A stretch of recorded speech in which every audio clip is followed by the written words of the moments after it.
Welcome to Meet the Press. I'm Katie McCormick. And I'm Juliette Saffer. Today we have Republican Representative Evan Brucia talking about a new bill. What's your stance on the bill? Thank you. It's great to be on Meet the Press with you again.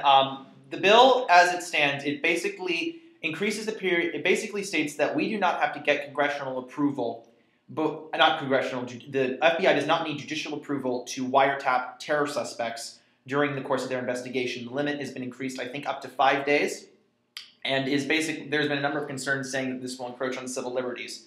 My position on this is quite simple. I don't like this bill.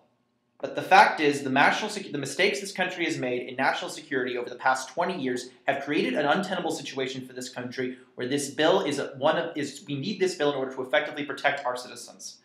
If we were to get, in the 80s and 90s and early 2000s, the terrorists thought that they could do whatever they wanted to us and we wouldn't say boo.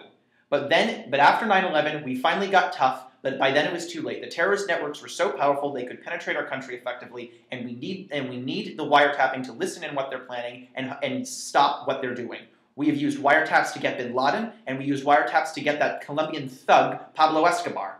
It's time that we use these wiretaps have been effective against terror suspects in the past. It's time that we start wiretapping these people, find out where they are, and find what they're planning so we can stop it and arrest them and put them in jail. Thank you. Yeah. Why do you think people are opposing this bill? Many people, I understand, are concerned about this bill because they feel that it encroaches on civil liberties. What they have to understand is this is only a temporary measure, and this is only a response to what the terrorists have done over the past few years and our own inaction as a nation. We are not wiretapping people if you're for drug smuggling or like petty racketeering crimes. The wiretapping is for one specified purpose: terrorism. And if we do not get congressional approval, those recordings will not be allowed in any future criminal proceeding against these people. And I have stated that the limit is 5 years. And I am stating right now, unequivocally, that when the bill is up for renewal, and I am still in office, I will vote against this bill's renewal in 5 years. I will vote for its passage today, but I will not vote for its renewal in 5 years. But you also asked about why are specific people opposing this. Congresswoman Goldman has stated her opposition. She is in the pocket of the left. The only reason she's doing this is because she's part of this leftist fantasy that if we are nice to these terrorists, then we don't offend them or do anything that they may find uncomfortable, they'll go away. That's just not true. The ACLU has come out against this. The ACLU has zero credibility in criminal investigations. If a prisoner didn't like a food he was having in prison, they'd probably move to have him appealed because of some nonsensical civil rights violation that they've dreamed up in whatever liberal fantasy they've been able to concoct. Do you think you're living in the opposite fantasy? I don't think I am because we've lived in the liberal fantasy for long enough, and that hasn't worked. Look at the Times Square bombing, the Fort Hood shooter, Faisal Shahzad, the number of other domestic terrorist attacks that have been foiled by sheer luck, and yes, by wiretapping. So living in the liberal fantasy clearly hasn't worked. So it's time that we find new methods to fight terrorism.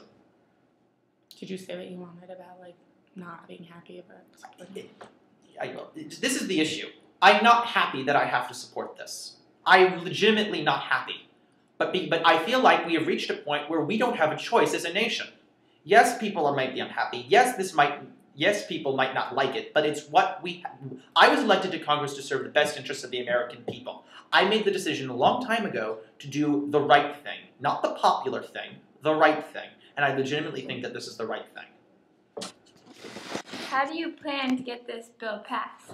Simple common sense. We're building a coalition right now to try, through our allies in Congress and other like-minded people on the other side of the aisle, which there are, to say that this is a common sense measure as to how we are supposed to fight terrorism.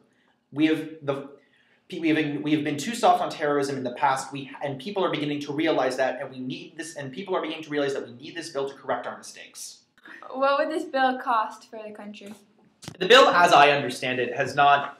We're not actually building new infrastructure, or we're not recruiting anyone. We're not building new facilities. It's actually expanding on powers and resources that have already been granted to the federal government and our law enforcement agencies, our intelligence services, over a number of years. So as no figure has been presented to me by either my majority leader or any other group about how this will cost, I am not positive that this will cost anything, but that may change as new information comes out.